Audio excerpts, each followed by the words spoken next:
Hello student, welcome back to my channel. তো আমি অনেক দিন পরে তোমাদের তোমাদের কাছে একটা লং ভিডিও নিয়ে এসেছি। এতদিন আমি শর্ট ভিডিও দিচ্ছিলাম, কারণ সময় পাচ্ছিলাম না। তো দেখো, এটা হচ্ছে আজকে আমি ছাড়বো জীবন বিজ্ঞান মানে লাইফ সায়েন্স, ক্লাস 9-এর লাইফ সায়েন্স বইয়ের চ্যাপ্টার 3-র কিছু কোশ্চেন আনসার তোমাদের কাছে এনেছি। তো এটা হচ্ছে, বইটা হচ্ছে চৌধুরী ভট্টাচার্য সাঁতরার বই।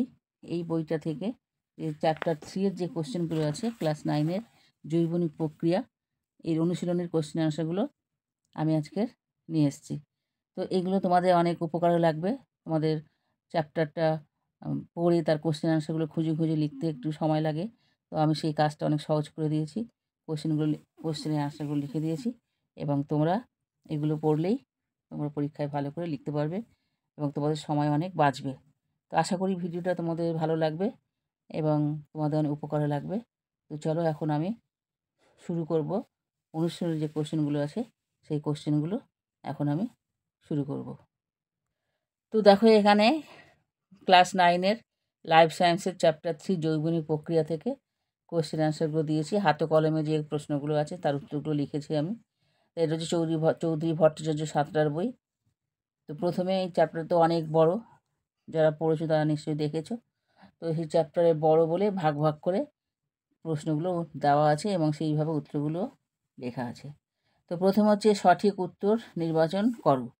সঠিক উত্তর নির্বাচন করো মানে একটা প্রশ্ন থাকবে আর 4টে করে অপশান দেওয়া আছে, তার মধ্যে কোনটা ঠিক হবে সেটা তোমাদের লিখতে হবে। তো 1 নম্বরে আছে আলোক সংশ্লেষে আলোর প্রয়োজনের কারণ। তাপ উৎপাদনের জন্য, পত্ররন্ধ্র খোলার জন্য, H2 উৎপাদনের জন্য, জলের ফটোলাইসিসের জন্য। তো উত্তর হবে জলের ফটোলাইসিসের জন্য। 2 নম্বর, সালোক সংশ্লেষ ঘটে দিনের বেলায়, দিন ও রাতে, অন্ধকারে, বর্ষাকালে। উত্তর হবে দিনের বেলায়। 3 নম্বর, পাতার ক্লোরোফিলের প্রয়োজন হয় কী কারণে? জল বিয়োজনের জন্য, আলোক শক্তি শোষণের জন্য, পাতায় শ্বেতসার সঞ্চয়ের জন্য, এটিপি উৎপাদনের জন্য। উত্তর হবে আলোক শক্তি শোষণের জন্য।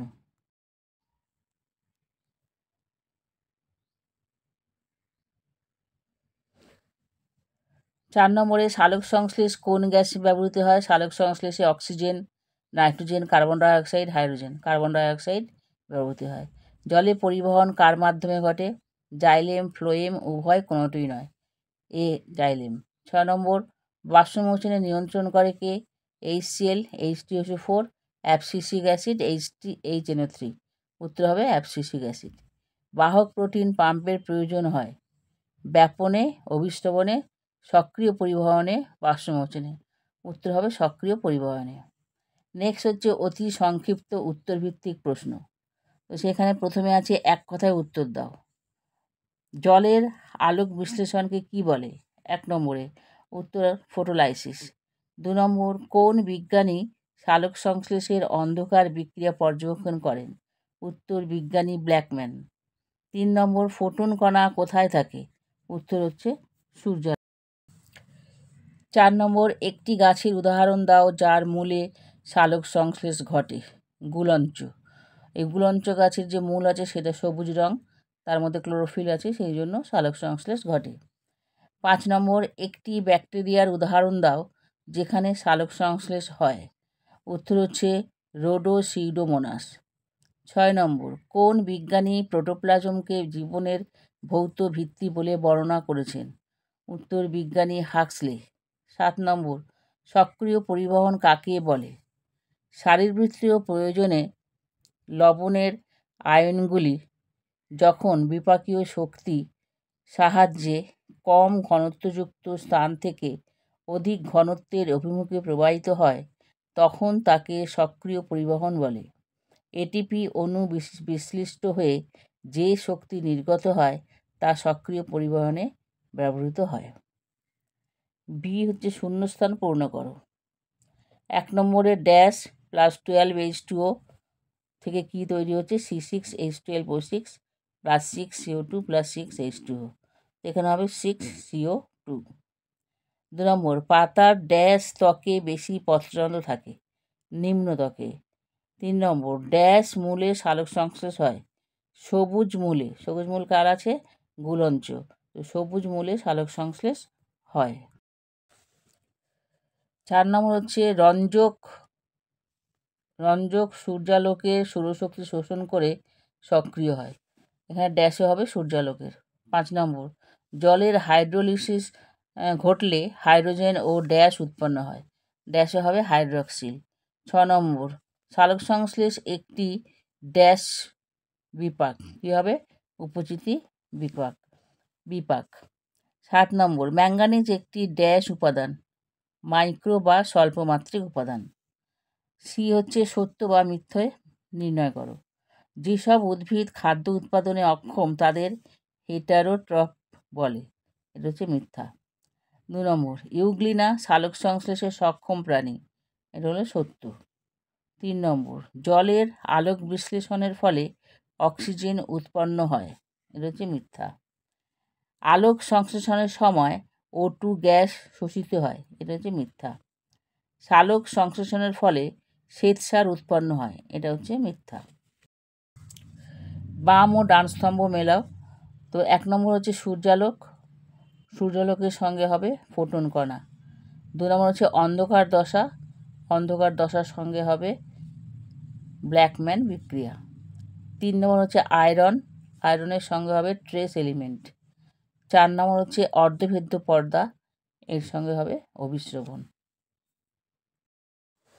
নেক্সট হচ্ছে সংক্ষেপে উত্তর লেখো। তো সংক্ষেপে যে উত্তর লেখো তা 1 নম্বর কোশ্চেনে আছে, ফটোলাইসিস কাকে বলে? ইলেকট্রনের ঘাটতি পূরণ করার জন্য সক্রিয় ক্লোরোফিল কোষস্থ জলকে H+ এবং হাইড্রক্সিল OH- আয়নে বিশ্লিষ্ট করে। সূর্যালোকের উপস্থিতিতে জলের এইরূপ বিশ্লিষ্ট হওয়াকে জলের আলোক বিশ্লেষণ বা ফটোলাইসিস বলে। এই সময় জল ভেঙে ইলেকট্রন নির্গত হয় এবং এটি ক্লোরোফিল অণুর ইলেকট্রন ঘাটতি পূরণ করে। 4H2O থেকে 4H+ + 4OH- উৎপন্ন হয়।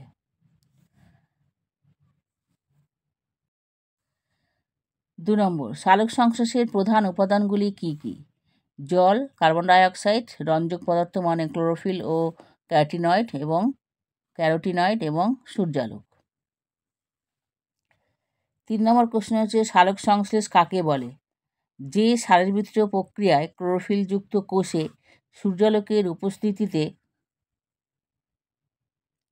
এবং ক্লোরোফিলের সহায়তায় পরিবেশ থেকে শোষিত জল কার্বন ডাইঅক্সাইডের রাসায়নিক বিক্রিয়ায় সরল শর্করা সংশ্লেষিত হয় এবং উৎপন্ন খাদ্যে সৌরশক্তির আবদ্ধকরণ ঘটে এবং উপজাত বস্তুরূপে জল ও অক্সিজেন উৎপন্ন হয় তাকে সালোক সংশ্লেষ বা ফটোসিনথেসিস বলে। 4 নম্বর, সালোক সংশ্লেষের জলের 2টি ভূমিকা উল্লেখ করো। 1 নম্বর হচ্ছে স্থলজ উদ্ভিদরা মাটির কৈশিক জল মূলরোম দিয়ে অভিস্রবণ প্রক্রিয়ায় শোষণ করে জাইলেম বাহিকার মাধ্যমে পাতায় সরবরাহ করে।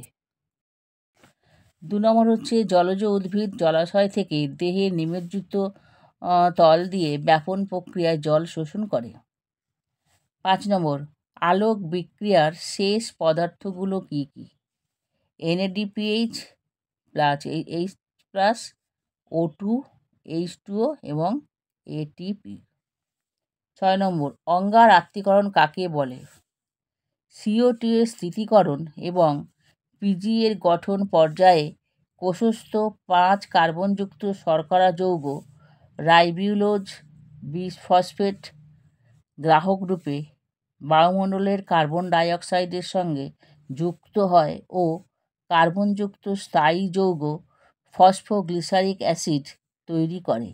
CO2 থেকে কার্বনের কোষস্থ যৌগে অঙ্গীভূত হওয়াকে অঙ্গার আত্তীকরণ বলে। এর সমীকরণটা হচ্ছে 6CO2 + 6RuBp থেকে 12 PGA তৈরি হয়। 4 নম্বর হচ্ছে দীর্ঘ উত্তরভিত্তিক প্রশ্ন। তো এই উত্তরগুলো অনেক বড় বলে আমি শুধু পেজ নাম্বার লিখে দিয়েছি। সেই পেজ নাম্বারগুলো দেখে তোমরা উত্তরগুলো বুঝে লিখে নেবে। যদি তোমরা লিখতে না পারো তাহলে কমেন্ট বক্সে জানিও, আমি তাহলে এই উত্তরগুলোও তোমাদের লিখে দেবো। তো 1 নম্বরে আছে সালোক সংশ্লেষের আলোক বিক্রিয়াটি সংক্ষেপে বর্ণনা করো। এটা পেজ নাম্বার 53 আর 54 আছে, সেখান থেকে সংক্ষেপে যেগুলো বিশেষ দরকার সেই অংশগুলো নিয়ে লিখতে হবে। সালোক সংশ্লেষে ক্লোরোফিলের ও সূর্যালোকের ভূমিকা ব্যাখ্যা করো। এটা হচ্ছে পেজ নাম্বার 51 আছে। সালোক সংশ্লেষে কেলভিন চক্রটি ব্যাখ্যা করো। এটা পেজ নাম্বার 56 আছে। সালোক সংশ্লেষের কার্যপ্রণালী ব্যাখ্যা করো। এটা পেজ নাম্বার 53 থেকে 56 পর্যন্ত একটু বড় হয়ে যাবে, কিন্তু সেখান থেকে বেছে বেছে একটু ছোট করে লিখতে হবে। সালোক সংশ্লেষের তাৎপর্য ব্যাখ্যা করো। এটা হচ্ছে পেজ নাম্বার 56 আছে। 6 নম্বর ব্যাপন ও অভিসময়ের পার্থক্য দেখাও। এটা পেজ নাম্বার 63 আছে। রসের উৎস্রোত কিভাবে ঘটে। এটা পেজ নাম্বার 64 আর 65 আছে। বাষ্পীভবনের 5টি প্রভাবক সম্পর্কে ব্যাখ্যা করো। এটা পেজ নাম্বার 59 আর 60 আছে। তো তোমরা চেষ্টা করবে উত্তরগুলো বুঝে লিখে নেওয়ার, আর না পারলে কমেন্ট বক্সে জানিও। এরপর হচ্ছে শ্বসন বিভাগ থেকে কিছু কোশ্চেন আছে। 1 নম্বরে সঠিক উত্তর নির্বাচন করো। বিষমপৃষ্ঠ পাতার পত্রদণ্ড থাকে কোথায় থাকে? ঊর্ধ্বতলে, নিম্নতলে, উভয় তলে, কিনারায়। উত্তর হবে নিম্নতলে। 2 নম্বর ট্র্যাকিয়া কোন প্রাণীর শ্বাসঅঙ্গ? উত্তর হচ্ছে কেঁচো, অ্যামিবা, ফড়িং, বাদুড়। তো ফড়িং। ধূমপান থেকে কোন রোগ হয়? লাং ক্যান্সার, উদরাময়, যকৃৎ প্রদাহ।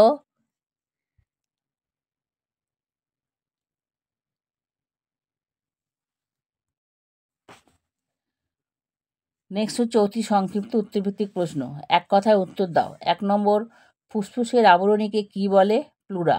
2 নম্বর শ্বাসমূল কোন উদ্ভিদের শ্বাসঅঙ্গ? লবণাম্য উদ্ভিদের, যেমন সুন্দরী, গরান। 3 নম্বর অ্যালভিওলাই কোথায় থাকে? ফুসফুসে। 4 নম্বর শ্বসনে মোট কত অণু এটিপি উৎপন্ন করে? অ্যান্সার হলো 38। 5 নম্বর রক্ষীকোষ কোথায় থাকে? উত্তর উদ্ভিদের বায়বীয় অংশের ত্বকে। 6 নম্বর অতিরিক্ত শ্বাসযন্ত্র বিশিষ্ট একটি প্রাণীর নাম কি? এখানে একটি প্রাণীর নাম বলেছে, যে কোনো একটি প্রাণীর নাম লিখবে। তো আমি 3টে নাম লিখে দিয়েছি, শিঙ্গি, মাগুর আর কই। এরপরে হচ্ছে শূন্যস্থান পূরণ করো। ড্যাশ মানুষের শ্বাসযন্ত্র, ফুসফুস। নিঃশ্বাস প্রক্রিয়ায় ড্যাশ গ্যাস নির্গত হয়? CO2 গ্যাস নির্গত। 3 নম্বর ড্যাশ একটি শ্বাসপেশি? তো উত্তর হচ্ছে পঞ্জরাস্থি মধ্যস্থ পেশি। 4 নম্বর গ্লাইকোলাইসিসের শেষ পদার্থ হলো ড্যাশ পাইরুভিক অ্যাসিড। 5 নম্বর শ্বসন প্রক্রিয়ায় মোট ড্যাশ অণু এটিপি উৎপন্ন করে? উত্তর হচ্ছে 38টি অণু। তারপরে হচ্ছে সত্য মিথ্যা নির্ণয় করো। সি, সত্য মিথ্যা নির্ণয় করো। 1 নম্বরে আছে শ্বসনের প্রধান উদ্দেশ্য হলো শারীরবৃত্তীয় ক্রিয়ার জন্য শক্তি উৎপাদন করা। এটা হচ্ছে সত্য। 2 নম্বর মানুষের বাম দিকের ফুসফুসটি 3টি লতিযুক্ত হয়। এটা হচ্ছে মিথ্যা। 3 নম্বর শ্বসন একটি অজৈব রাসায়নিক প্রক্রিয়া। এটাও মিথ্যা। সবাত শ্বসনে 668 কিলো ক্যালোরি শক্তি নির্গত হয়। এটাও মিথ্যা। ডি হচ্ছে বাম ও ডান স্তম্ভ মেলাও। তো বাম স্তম্ভ আর ডান স্তম্ভ দেওয়া আছে। শ্বাসমূল, ফুসফুস, গ্লাইকোলাইসিস, ক্রেবস চক্র। তো শ্বাসমূল হবে সুন্দরী, ফুসফুস হচ্ছে সরীসৃপ, গ্লাইকোলাইসিস হচ্ছে ইএমপি পাত, আর ক্রেবস চক্র মাইটোকন্ড্রিয়া। নেক্সট হলো সংক্ষেপে উত্তর দাও। গ্লাইকোলাইসিস কাকে বলে? শ্বসনের প্রথম পর্যায়ে যে প্রক্রিয়ায় কোষের সাইটোপ্লাজমে গ্লুকোজ অণু বিভিন্ন উৎসেচকের প্রভাবে আংশিকভাবে জারিত হয়ে 2 অণুর পাইরুভিক অ্যাসিড এবং 2 অণু এটিপি উৎপন্ন করে তাকে গ্লাইকোলাইসিস বলে।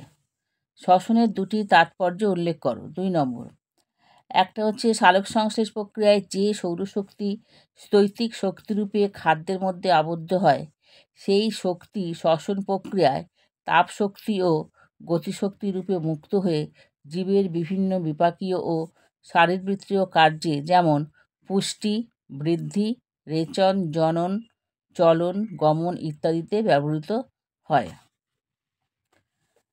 2 নম্বর হলো অক্সিজেন এবং কার্বন ডাইঅক্সাইডের ভারসাম্য রক্ষা করে। তো এই দুটো তাৎপর্য। মানুষের শ্বাসপেশিগুলি কী কী? পঞ্জরাস্থি মধ্যস্থ পেশি এবং মধ্যচ্ছদা বা ডায়াফ্রাম।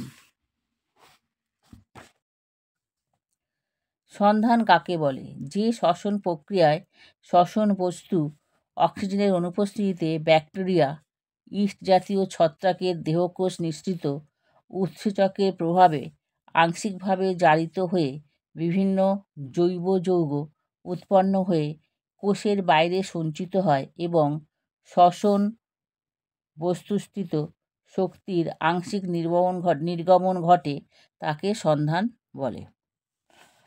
আচ্ছা, নেক্সট হলো দীর্ঘ উত্তরভিত্তিক প্রশ্ন। শ্বসন ও দহনের পার্থক্যগুলি লেখো। এটা আছে পেজ নাম্বার 71। মানুষের ফুসফুসে বর্ণনা দাও। এটার উত্তর আছে 68 এবং 69 পেজে। মানুষের শ্বাসকৌশল বর্ণনা করো। এটা পেজ নাম্বার 69-এ আছে। কেপস চক্রকে টিসিএ চক্র বলে কেন? চক্রটি সংক্ষেপে বর্ণনা করো। এটিও পেজ নাম্বার 74-এ আছে। গ্লাইকোলাইসিস কাকে বলে? এর পর্যায়গুলি সংক্ষেপে লেখো। এটিও পেজ নাম্বার 73-তে আছে। তো আগেই বলেছি এই দীর্ঘ উত্তরভিত্তিক প্রশ্নগুলো অনেক বড় এবং বইয়ে সুন্দর করে দেওয়া আছে, তো অনেক সময় লাগে বলে আমি লিখিনি।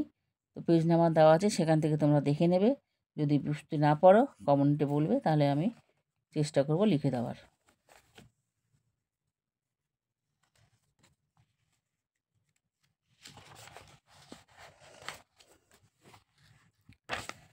এর পরের যে ভাগ সেটা হচ্ছে পুষ্টি। ওখানেও 1 নম্বরে সঠিক উত্তর নির্বাচন করো। ভিটামিন ডি নিম্নলিখিত কোন রোগটি প্রতিরোধ করে? রিকেট, স্কারবি, রক্তক্ষরণ, বন্ধ্যাত্ব। উত্তর হবে রিকেট। কোনটি প্রোটিন ভঙ্গক উৎসেচক?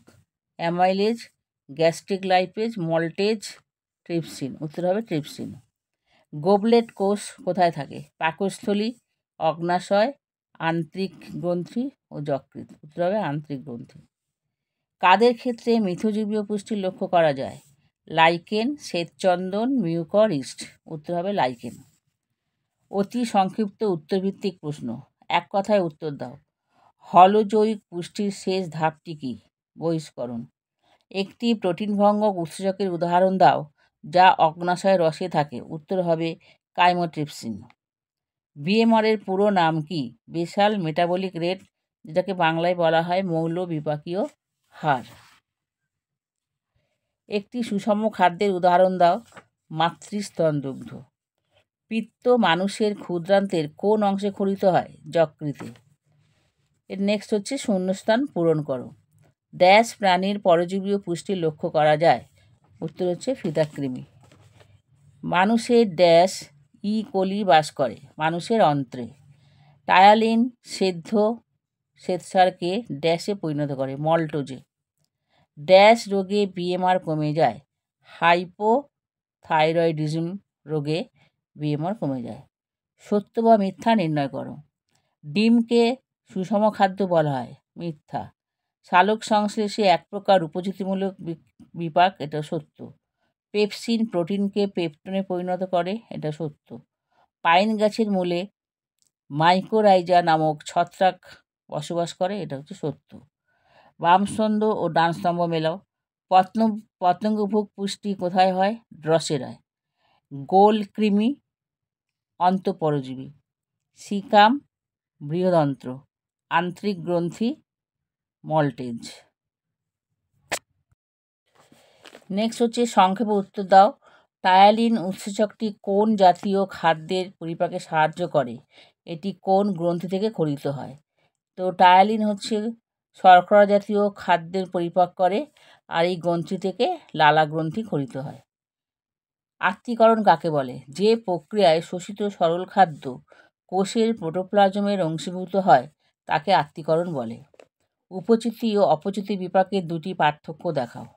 এই যে উপচিতি এবং অপচিতি, এটি একটি গঠনমূলক বিপাক, এটি ভাঙনমূলক বা ধ্বংসাত্মক বিপাক।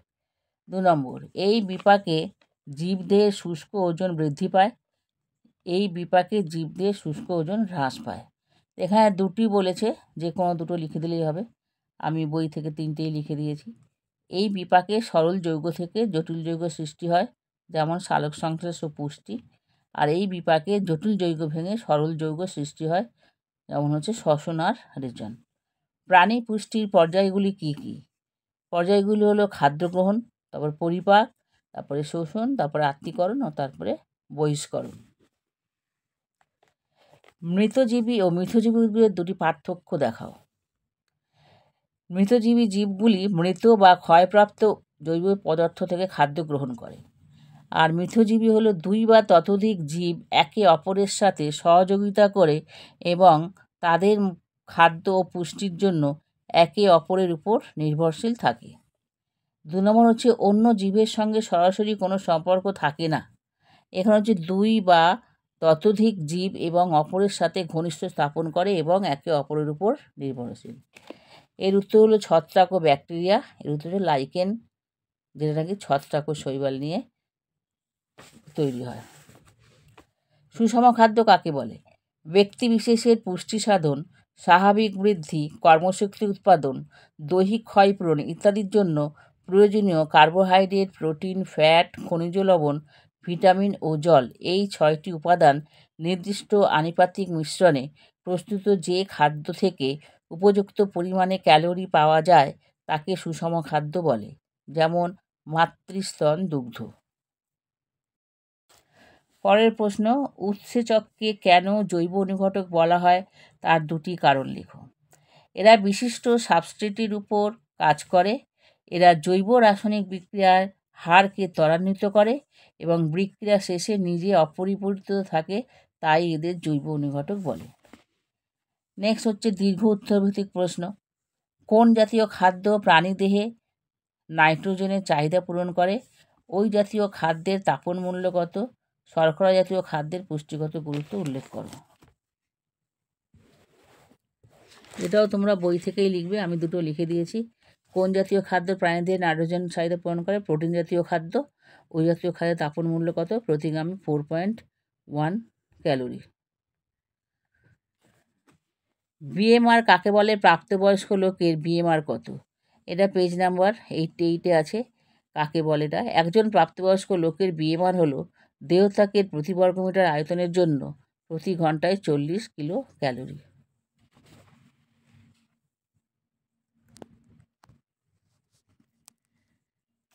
আমাদের প্রত্যেক কত ক্যালোরি শক্তি প্রয়োজন এবং তা পূরণের জন্য কী পরিমাণ খাদ্য গ্রহণ করা উচিত? আমাদের প্রতিদিন 2500 থেকে 3000 কিলো ক্যালোরি শক্তির প্রয়োজন। তার মধ্যে কার্বোহাইড্রেট দরকার 405 গ্রাম, প্রোটিন দরকার 100 গ্রাম আর ফ্যাট দরকার 100 গ্রাম। পরভোজী পুষ্টি কাকে বলে? পরভোজী পুষ্টি কত রকমের হয় তাদের সংজ্ঞা ও উদাহরণ দাও। এটা পেজ নাম্বার 76 আর 77-এ আছে। পরিপাক কাকে বলে? পাকস্থলীতে কীভাবে খাদ্য পরিপাক হয় বর্ণনা করো। এটা পেজ নাম্বার 82 আছে। তো আজকের এই পর্যন্ত রইল। পুরো চ্যাপ্টারটা শেষ হয়নি, পরের বাকি কোশ্চেনগুলো পরের ভিডিওতে নিয়ে আসবো। তো তোমরা এটা পড়লে তোমাদের উপকারী হবে এবং ভিডিওটা যদি তোমাদের উপকারে লাগে মনে হয় তাহলে তোমরা নিজেদের ক্লাসের মধ্যে অনেক অনেক করে শেয়ার করে দিও আর লাইক দিয়ে ভিডিওটা দেখা শুরু করবে আর কমেন্ট করে দিও, তোমাদের সুবিধা অসুবিধা লিখবে, আমি চেষ্টা করব সেগুলো সলভ করার। আর যারা পুরনো বন্ধু যারা সাবস্ক্রাইব অলরেডি করে রেখেছো তাদেরকে অনেক ধন্যবাদ এবং যারা এখনও করোনি তারা সাবস্ক্রাইব করে দিও। তো ভিডিওটা এখানেই শেষ করছি, পরের ভিডিওতে আবার তোমাদের সঙ্গে দেখা হবে।